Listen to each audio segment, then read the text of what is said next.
రోజు శివరాత్రి. గణేశుడి గుడిలో ఎందుకు గుంజలు తీసారని చెప్తున్నా ఈరోజు. ఎందుకంటే చెప్పాలా, ఒకరోజు శ్రీకృష్ణుడు శివుడితోని మాట్లాడడానికి వచ్చిండు. సుదర్శన చక్రం ఒక దగ్గర పెట్టిండు.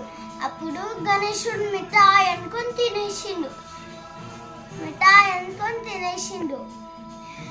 అప్పుడే కృష్ణుడు పాలనీళ్ళకి వెళ్ళేటప్పుడు సుదర్శన చక్రం మీదనే వెతుకుతున్నారు.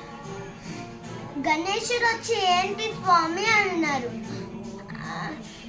అప్పుడు నా సుదర్శన చక్రం మీద పెట్టినా పోయింది అన్నారు. సుదర్శన చక్రమా, అది నేను మిఠాయి అనుకొని తినేసిన అని గణేశుడు అంటారు. ఈ గణేశ అంటారు శ్రీకృష్ణుడు.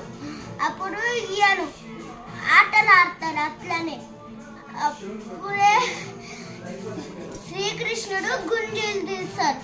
గణేశుడు నా కోసమే చేస్తుండని చెప్పి శ్రీకృష్ణుడు అందుకే ఇచ్చేసిండు. శుభాకాంక్షలు.